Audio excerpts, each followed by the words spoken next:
Assalamualaikum warahmatullahi wabarakatuh. Waalaikumsalam warahmatullahi wabarakatuh.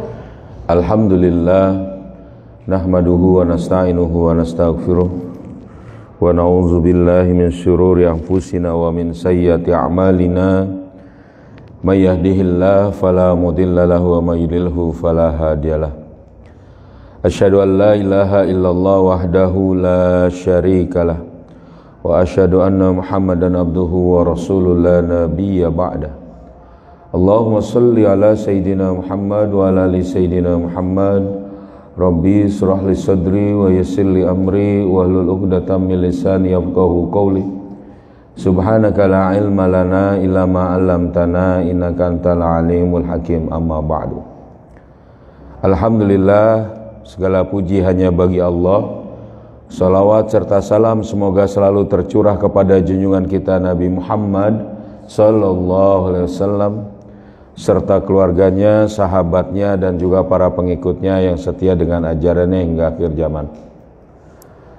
Anak-anakku sekalian dan para asatidzah yang dirahmati Allah, kita lanjutkan kembali kajian kita Kitab At-Tafkir ya. Kita masuk kepada halaman 42. Membahas tentang pendapat sebelumnya atau ra'yus sabiq, opini sebelumnya ya. Jadi dikatakan di atas itu fa innahu yajibu an yatakhallal mar'u indal bahsi fi ayyi syai'in an kulli ra'yin sabiqin lahu anil bahsi wa anil syai'i alladzi yuridu an yabhasahu au yabhasa fihi. Jadi wajib bagi setiap orang yang ingin membahas satu urusan, satu topik itu menghilangkan ra'yu sabiq dalam pembahasannya. Kenapa? Dia harus menggunakan maklumat sabiqah yang murni, yang memang berkaitan dengan objek pembahasan dia. Karena yang namanya berfikir itu naqlul waqi ya biwasitatil hawasi ya ilad dimagi yufassiru bimaklumatin sabiqah. Jadi mencerap fakta melalui panca indera ke dalam otak dan ditafsirkan oleh apa? Maklumat sabiqah, bukan ra'yu sabiq. Nah, lalu kita bahas di sini, ini poinnya. Illa anna hadhil ara, akan tetapi yang namanya opini ini atau pendapat ini allati yajibu an yatakhala anha, yang wajib untuk dihilangkan, ditiadakan padanya indal bahsi, pada saat pembahasan yanzuru fiha, maka dilihat dulu di sini. Jadi maklumat yang bagaimana, ara yang bagaimana ya, opini yang bagaimana, pendapat yang bagaimana yang harus dihilangkan. Ada, kita lihat di sini. Fa in kanat ya ara'un qat'iyyun, apabila pendapat itu adalah pendapat yang pasti, subitat bidalilil qat'i, yang ditetapkan dengan dalil yang qat'i, alladzi la yatatarraqu ilaihi adna irtiyabin, yang itu tidak ada peluang untuk adanya keraguan ya.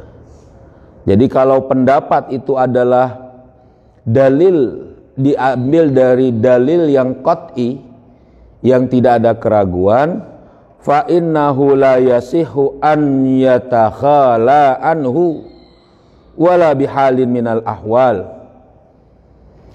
Jadi apa kata di sini? Maka tidaklah boleh untuk mengambil, untuk menghilangkan darinya dalam setiap keadaan. Jadi tidak boleh untuk menghilangkan kalau bersumber dari dalil yang qat'i, misalnya dari Al-Quran, lalu teropini maka itu tidak boleh diapakan? Dihilangkan. Gitu ya. Contoh yang paling masyhur dari Al-Qur'an. Wa halallahul bai'a wa harrama riba. Haramnya riba. Orang mungkin nggak hafal dengan ayat itu, Pak. Tapi sudah umum kalau orang-orang itu tahu riba itu haram. Dia nggak tahu sumbernya, maklumatnya itu pertama kali mana. Tapi dia ada dalam benak dia, ada dalam pikiran dia dan teropini secara umum bahwa riba itu haram. Maka pada saat dia menelaah satu kasus pembahasan dan di situ ada unsur riba, maka dia tuh dalam benak dia sudah ada dugaan, ini jangan-jangan kayak riba nih. Saya kayaknya nggak bisa terima ini. Karena apa? Riba haram. Dan dia tahu sumbernya atau itu adalah hal yang bersumber dari yang qat'i, apapun keadaannya, ngerti? Inilah ketundukan kita dalam berpikir terhadap syariat, ya, terhadap Al-Qur'an. Apapun keadaannya, yang bagaimana iza kana al-bahsul ladzi, ya, ketika pembahasan itu, ya, ia bahasu zonian. Nah, apalagi bisa di sini ketika pembahasan itu adalah pembahasan yang zoni, yang hanya bersifat dugaan. Wa kanat, ya, dan juga hasilnya an-natijatul lati tawassala ilaiha zaniyah, ya, yang hasilnya itu, ya,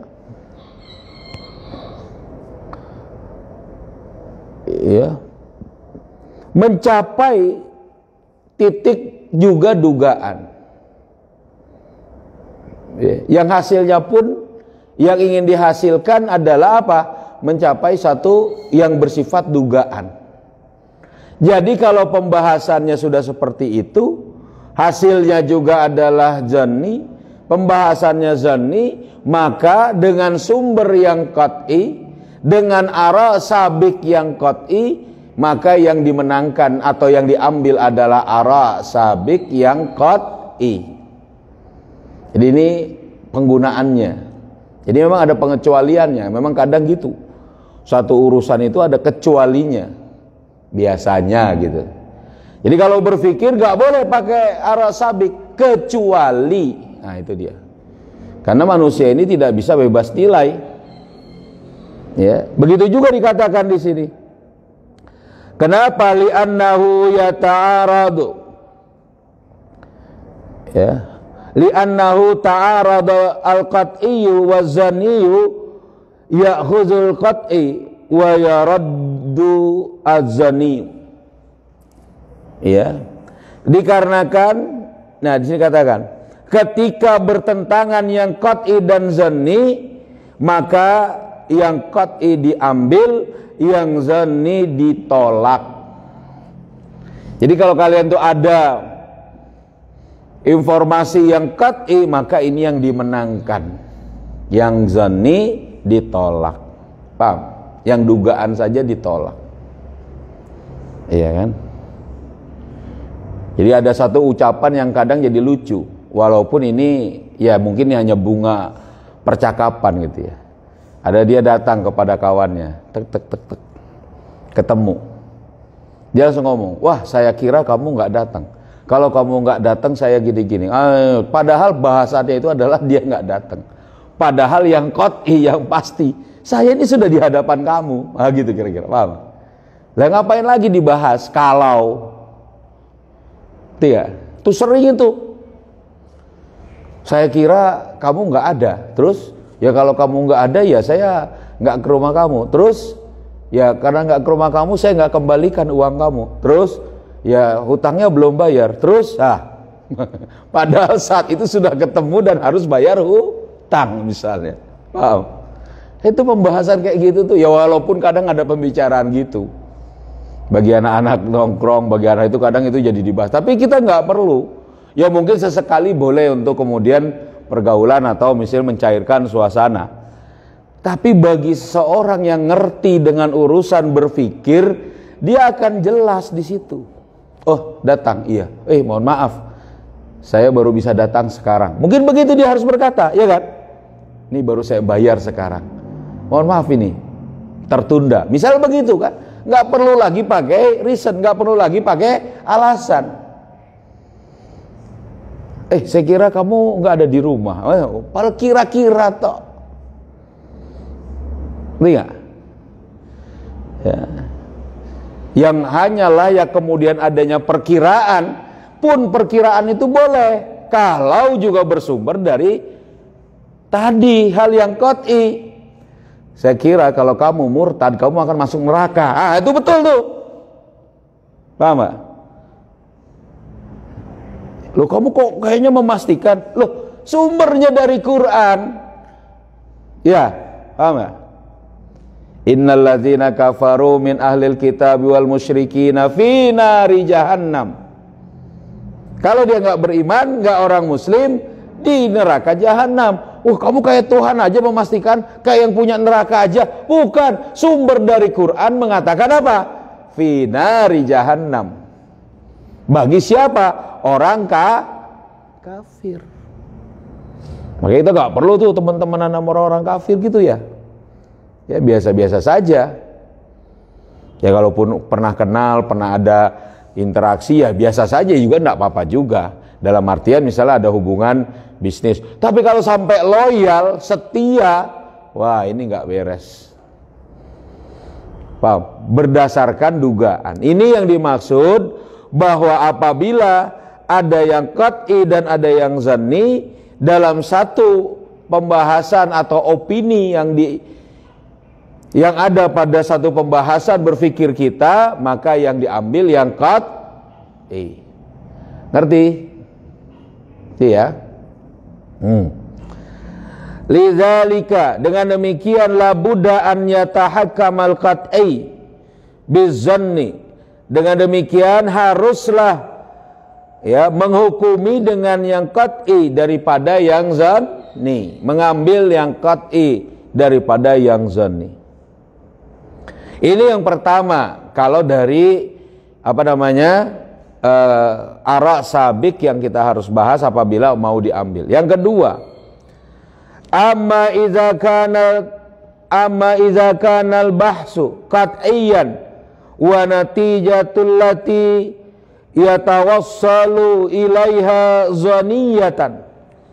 Adapun apabila pembahasan itu qat'i dan hasilnya akan mencapai sesuatu yang zanni, fa innahu fi hadhil hal, maka fi hadhil hal, dalam kondisi seperti ini, la budda an yatakhalla an kulli ra'yin wa kulli imanin sabiqin. Jadi kalau pembahasannya itu adalah pembahasan yang qat'i, tetapi hasilnya yang diharapkan adalah masalah zanni, hasilnya di situ, maka ara sabik,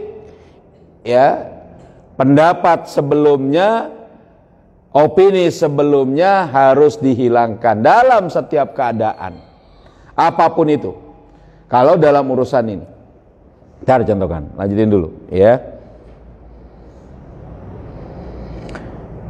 fatakhalla an kulli ra'yin sabikin, maka menghilangkan setiap pendapat yang sebelumnya, amrun la budda minhu li salamatil bahsi wa sihhatit natijati.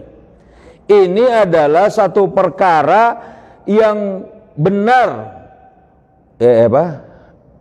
amrun la budda, sesuatu yang sudah seharusnya agar bisa selamat, agar bisa benar, selamat pembahasan dan benarnya hasil. Jadi membahas masalah yang qat'i. Contoh misalnya yang di hadapan kita, percobaan di laboratorium. Nah ini percobaan di laboratorium. Misalnya kita coba satu cairan A dengan cairan B. Ini pasti cairan A dan cairan B ini akan dilihat ya nanti hasilnya. Hasilnya itu ya bisa nanti bersifat zanni, dugaan, diduga. Ya, cairan ini akan membuat begini dan begini untuk tanaman misalnya. Diduga misalnya untuk pupuk, diduga untuk bisa mengembangkan menggemukkan, memperbanyak buah, mempercepat buah. Ada dugaan seperti itu. Tapi kita kemudian ada arak sabik. Tetapi ini biasanya nggak berguna pada tanaman-tanaman atau buah-buahan yang ada bergetah.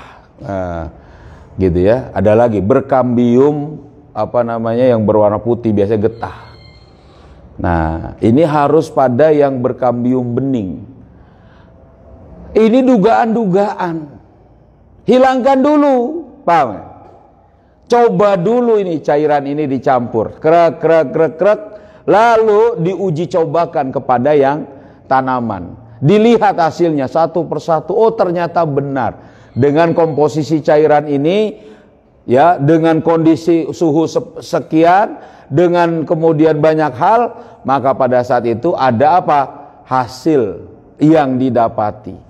Walaupun hasil pertama dari sebelum pembahasan itu ada beberapa dugaan, paham? Tapi nanti didapat dia. Itu pun masih harus diteliti lagi. Apakah karena, pokoknya ilmu pengetahuan ya. Apa karena misalnya suhunya, nutrisinya, airnya. Saat itu kemudian ada dugaan seperti itu, maka di awal sebelum pembahasan yang dikumpulkan adalah maklumat sabiqah, bukan ra'yu sabik, paham? Itulah makanya para ilmuwan biasanya membutuhkan sumber pertama, sumber murni. Siapa yang melakukan perbuatan ini, percobaan ini? Maka di situ apa? Hilangkan, ini benar. Jadi dalam menghilangkan di situ adalah untuk apa? Selamatnya pembahasan kita, selamatnya percobaan kita misalnya. Tahu nggak? Walaupun dalam satu unsur yang memang hanya bisa dihilangkan. Supaya pada intinya kita kembali ke depan. Tidak semua maklumatnya itu dihilangkan. Maaf. Ini pembahasan ra'yu sabik. Jadi harus memang dihilangkan. Diralat ya. Jadi misalnya dalam pembahasan nih. Dalam pembahasan itu dihilangkan ra'yu sabik. Ini maksud ayat. Dipilah mana maklumat sabiqah, mana ra'yu sabik. Gitu maksudnya. Jangan tidur. Ini pembahasan mikir. Ngantuk ya. Gitu. Ya. Paham ya? Nah, jadi dikatakan begitu. Yang memang hasilnya itu tadi. Jadi untuk selamatnya pembahasan ini. Tapi juga ada tapinya nih. Illa annahu, ya akan tetapi in kanal bahsu zoniyan fa innahu la yasihu an yatakhalla inda bahsihi lahu an ara'il qati'ati wal ibanil jazimati. Nah, akan tetapi bila pembahasannya adalah pembahasan yang bagaimana ya yang zonni, maka sudah seharusnya menghilangkan padanya pembahasan tadi dari apa? Ara'il qati'ah, pendapat yang pasti, wal imanil jazim, dan keyakinan yang yakin itu dihilangkan dulu. Tadi itu maksudnya. Ya. Walakinna la budda an yatakhalla, akan tetapi memang sudah seharusnya an kulli ra'yin zaniyin sabiqin fi maudhu'i. Ya. Ini bagaimana? Ada ini dihilangkan pada setiap pendapat yang zonni, yang itu adalah pendapat zonni yang menjadi terdahulu. Opini yang bersifat dugaan pada satu pembahasan, pada satu objek. Tadi tuh, kalau misalnya gini, percobaan kita tadi, cairan-cairan ini tidak dihasilkan, tidak bersumber dari sumber yang qat'i. Dari sumber yang qat'i ini itu akan dijadikan sebagai apa? Maklumat sabiqah. Bukan ra'yu sabiq. Saat adanya kemudian opini lagi, maka ini dihilangkan dulu, digeser dulu, jangan dipakai. Nah, jadi gitu tadi. Jadi dugaan yang ada pada pendapat sebelumnya, jadi pendapat sebelumnya itu bersifat dugaan. Ra'yu sabik itu bersifat dugaan, maka ini nggak bisa dipakai. Gampangnya tadi gitu tuh, ya. Karena ini tetap harus ada pemilahan mana yang disebut dengan maklumat sabiqah, ya, itu yang harus makanya ditelaah agar selamat pembahasan kita, dan mana yang disebut dengan ra'yu sabik.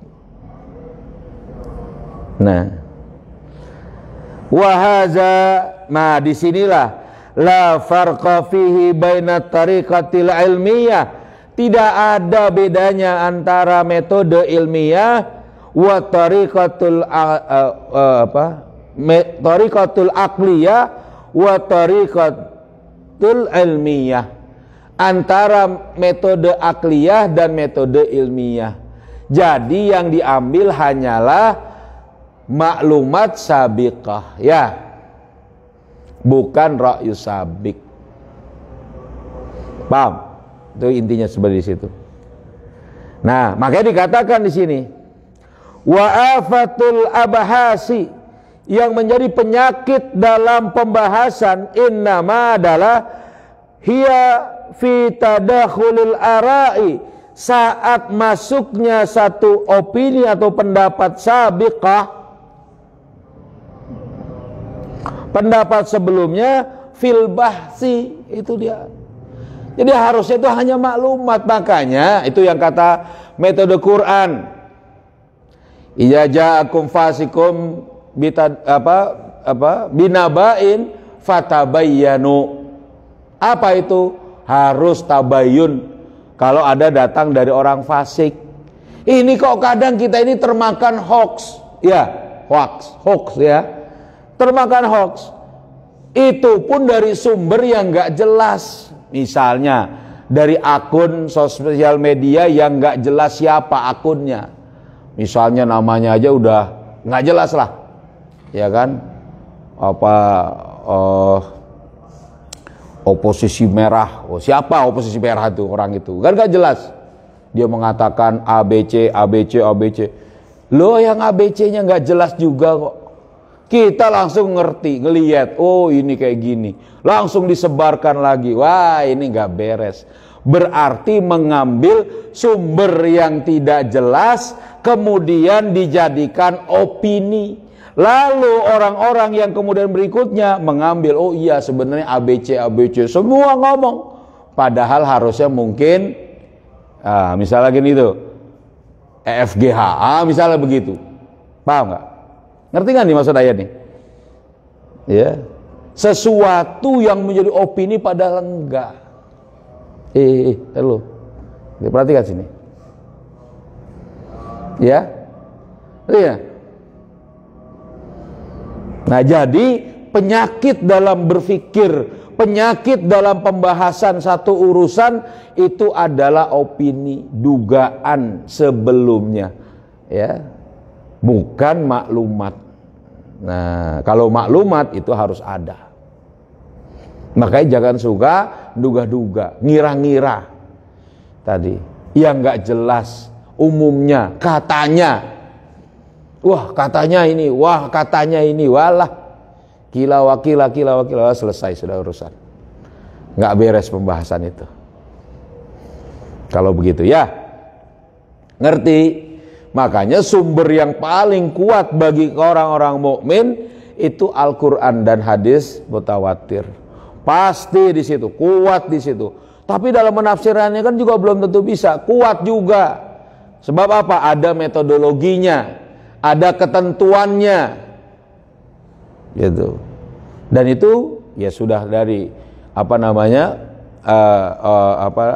kondisi yang memang ada pada setiap pembahasan. Harus kita perhatikan. Sebenarnya gini, ini tuh pembahasan ini dalam masalah mantik loh ya. Ini kita masih dalam membahas mantik, ya, logika, dalam pola cara berpikir. Jadi orang itu kan bandingkan ini. Kalau begini akan begini. Kalau pakai Islam, kalau pakai khilafah akan pertumpahan darah. Ini ra'yu sabik yang juga nggak jelas, ya harusnya kepada sumber Islam. Yang paling gampang nih, ini yang sekarang lagi rame nih, ya kan? Tuh lihat saja, tuh lihat dalam satu foto orang-orang Arab, ya kan? Anak-anak kecilnya sekolahnya itu nggak pakai kerudung. Kok di Indonesia, sekolah-sekolah Indonesia kok kecil-kecil anak perempuan yang kecil-kecil itu sudah dipakein kerudung? Ini kok yang mana nih? Satu, itu ra'yu sabik. Opini yang dibuat oleh orang barat bahwa anak-anak perempuan di negeri-negeri kaum muslimin itu bersekolah tidak dengan menutup aurat, terbuka aurat. Itu opini satu. Yang kedua, maklumat sebenarnya pakai kerudung menutup aurat adalah wajib bagi setiap muslimah. Bagi setiap siapa? Muslimah. Kalau ayah nggak wajib, ya kan? Paham sini? Jadi maklumatnya dikembalikan. Apalagi sumber maklumat itu adalah yang qat'i. Paham? Yaitu Al-Quran. Ngerti nih tentang ini? Jadi penyalahgunaan metodologi mantik ini adalah sesuatu yang memang ya tadi ini sedang kita bahas, kita bedah. Sesuatu yang yang banyak terjadi pada cara-cara berpikir ya manusia secara umumnya. Nanti ya cukup ya, sedikit-sedikit ya. Ya kalau cukup, kalau bisa dipahami ya, alhamdulillah. Atau ada pertanyaan? Silakan. Mau ada pertanyaan dulu? Ngerti? Ikuti terus ya. Oke lah ya. Ya yang cicil nggak apa-apa, ikuti. Nanti kalian akan menjadi yang lebih keren. Nah hebat, bisa nih kalau ngerti nih. Cukup ya. Yuk mari kita tutup dengan membaca surat Al-Asr bersama-sama. Yuk. Bismillahirrahmanirrahim. Wal asri innal insana lafi khusrin illalladzina amanu wa amilus solihati wa tawasau bil haqqi wa tawasau bis sabr. Subhanakallahumma wa bihamdika asyhadu an la ilaha illa anta astaghfiruka wa atubu ilaik. Assalamualaikum warahmatullahi wabarakatuh. Waalaikumsalam warahmatullahi wabarakatuh. Allahumma salli ala sayyidina Muhammadin tibbil qulubi wa dawaiha wa afiyatil abadani wa shifaiha wa nuril absari wa diyaiha wa ala alihi wa sahbihi wa sallim. Allahumma salli ala sayyidina Muhammadin tibbil qulubi wa dawaiha wal afiyatil abadani wa shifaiha wa nuril absari wa diyaiha wa ala alihi wa sahbihi wa sallim. Allahumma salli ala sayyidina Muhammadin tibbil qulubi wa dawaiha wal afiyatil abadani wa shifaiha wa nuril absari wa diyaiha wa ala alihi wa sahbihi wa sallim. Alhamdulillah.